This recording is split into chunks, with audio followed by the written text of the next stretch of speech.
पाकिस्तान की जो military installations हैं उनको वो निशाना बना रहे हैं। लेकिन भारत की जवाबी कार्रवाई में देखिए क्या हो रहा है। ये देखिए, ये तस्वीर है पाकिस्तान का पोस्ट, और देखिए धमाके के साथ ये पोस्ट उड़ जाता है, परखच्चे उड़ जाते हैं। हमें सोच समझ के रिएक्ट करना है, ठीक है, क्योंकि आगे एक बैठा हुआ है। Cost of escalation of conflict is extremely high. 15 मकामात पर पाकिस्तान की जानिब से रात को हमला किया गया भारतीय शहरों पर, जिसे नाकाम बना दिया गया। जो इतलात लाहौर से आ रही हैं वहाँ पर ना सिर्फ जो ड्रोन मैंने आपको बताया जो नेवल बेस है उसको उसने हिट किया। अगर ये क्राइसिस सेटल भी हो जाता है, आपका इंडियन थ्रेट सेटल नहीं हो रहा। फिर उन्होंने वो टुकड़े भी दिखाए जो खेतों में गिरे हैं पाकिस्तान की तरफ से फायर किए जाने वाले मिसाइल्स के। चिनाब का पानी छोड़ दिया गया है भारत की तरफ से। पहले यहाँ पर पानी को रोका गया और अब पानी को यहाँ से छोड़ा गया। पाकिस्तान अपने आप को कहां कहां संभाले। पहले दिन वो 80 जहाज भेज देते हैं, दूसरे दिन जो है वो 29 ड्रोन भेज देते हैं, आज वो 47 ड्रोन भेज देते हैं, कल वो 150 ड्रोन भेज देंगे। एक सालिसी की कोशिश की जा रही है इस वक्त खित्ते के अंदर सऊदी अरब की जानिब से। ईरान भी ये कोशिशें कर चुका है, जबकि अमेरिका कह चुका है ये हमारा मसला नहीं है। यूं लग रहा है कि शायद पाकिस्तान और भारत के दरमियान एक ऑल आउट जंग शुरू ना हो। घंटे थे जितने अहम थे, आइंदा 24 घंटे ज्यादा अहम करार दिए जा रहे हैं। अगर हम बहुत ज्यादा चेस्ट थम्पिंग करते हैं तो मैं सबसे ये पूछूंगी कि हमारा रिटेलिएशन की एबीसीज क्या है। मोदी जी ने मधुबनी में कहा था कि हम आतंकवादी और उनके आकाओं को मिट्टी में मिला देंगे। जय हिंद दोस्तों, very warm welcome to Hindustan special channel. भारतीय सेना जमीन से लेकर आसमान तक पाकिस्तान के हमलों का करारा जवाब दे रही है। सेना ने लेटेस्ट जानकारी देते हुए कहा कि 8 और 9 मई की मध्यरात्रि के दौरान पश्चिमी सीमा और जम्मू कश्मीर में नियंत्रण रेखा पर पाकिस्तान द्वारा किए गए कई ड्रोन हमलों और संघर्ष विराम उल्लंघनों का भारतीय सेना ने सफलतापूर्वक जवाब दिया और निर्णायक रूप से जवाब दिया। भारतीय सेना ने सोशल मीडिया पर एक वीडियो पोस्ट किया जिसमें उन्होंने एलओसी पर स्थित पाकिस्तानी चौकी को पूरी तरह से तबाह कर दिया है। वीडियो में साफ देखा जा सकता है कि हमले के सटीक निशाने के कारण पाकिस्तानी चौकी पूरी तरह से बर्बाद हो गई। अब पता नहीं इसमें कितने पाकिस्तानी सैनिक जहन्नुम पहुंचे हैं। शुक्रवार को एक्स पर पोस्ट करते हुए कहा गया कि ड्रोन हमलों को प्रभावी रूप से बेअसर कर दिया गया और संघर्ष विराम उल्लंघन का उचित तरीके से जवाब दिया गया। एडीजीपीआई ने यह उल्लेख किया है कि भारतीय सशस्त्र बलों द्वारा सफल जवाबी कार्रवाई भी ऑपरेशन सिंदूर के तहत की गई। और गुज़िश्ता जो 24 घंटे थे जितने अहम थे, आइंदा 24 घंटे ज्यादा अहम करार दिए जा रहे हैं। पाकिस्तान के मुख्तलिफ इलाकों के अंदर ड्रोन अटैक्स इंडिया ने किए। पूरी दुनिया के अंदर जब भी इस तरह के वॉर्स डिक्लेयर होती हैं या सेटल्ड एरिया के अंदर अटैक्स होते हैं, अवाम गम व गुस्से का इजहार करती है। अवाम के पास वाहिद फोरम गम व गुस्से के इजहार का वो सोशल मीडिया है या फिर चाय ढाबे की दुकान है। आप इंडिया चले जाएं, वहाँ पर भी उनका जो डिफरेंस ऑफ ओपिनियन है वो आपको हर जगह सुनने को मिलेगा। देखिए, ऐसा है कि हम लोगों ने क्या किया और पाकिस्तान ने क्या किया। मोदी जी ने मधुबनी में कहा था कि हम आतंकवादियों को, आतंकी को और उनके आकाओं को मिट्टी में मिला देंगे।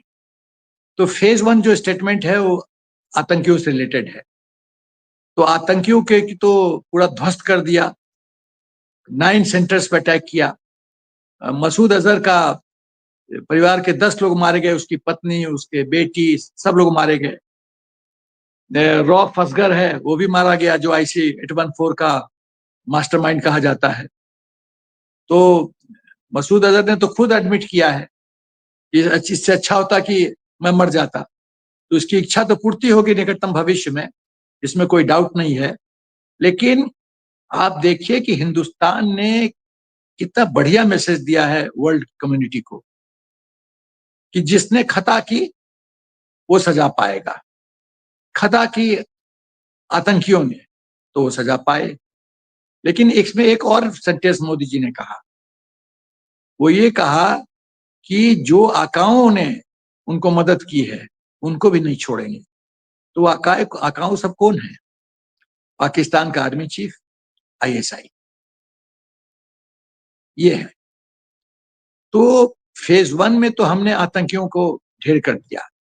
जब ढेर किया तो बौखलाहट इतनी हो गई पाकिस्तान में। देखिए, पाकिस्तान खाली अपने ऑडियंस को, अपने अवाम को, लोग को इम्प्रेस करना चाहता है कि हम हिंदुस्तान के साथ लोहा लड़, मतलब जंग लड़ रहे हैं और टफ फाइट दे रहे हैं। ये उसका एम है। उस एम के लिए ये शैडो बॉक्सिंग करता है, आर्टिलरी गन ओपन करता है और हमारे बॉर्डर के पास जो आउटपोस्ट है उन पर अटैक करता है, हमारे सिविलियन एस्टेब्लिशमेंट को अटैक करता है। हमने सिविलियन एस्टेब्लिशमेंट को अटैक नहीं किया। आप यदि वीडियो देखिए जो डिस्ट्रॉय हुआ है इनके सो कॉल्ड आतंकी यूनिवर्सिटी, तो उसमें उसके पीछे जो घर है इंटैक्ट है, उसके बाएं साइड में जो पेड़ है वो इंटैक्ट है। इतना precision and pin point accuracy के साथ सेलेक्ट करना, ये भारतीय सेना की काबिलियत है। तो हमने पाकिस्तान के मिलिट्री एस्टेब्लिशमेंट को भी टारगेट नहीं किया, हमने आतंकियों को ही टारगेट किया है। लेकिन पाकिस्तान ने क्या किया? पाकिस्तान ने हमारे सिविलियन सिटीज को टारगेट किया है, कोशिश किया हमारे मिलिट्री इंस्टॉलेशंस को भी टारगेट करने का। तो ये डिफरेंस है, इस दोनों डिफरेंस है। लेकिन यदि पाकिस्तान समझता है कि हमारे सिविलियन, हमारे सिटीज को टारगेट करेगा, हमारे मिलिट्री एस्टेब्लिशमेंट को टारगेट करेगा और हम तमाशा देखेंगे, तो वो बहुत बड़ी भूल कर रहा है।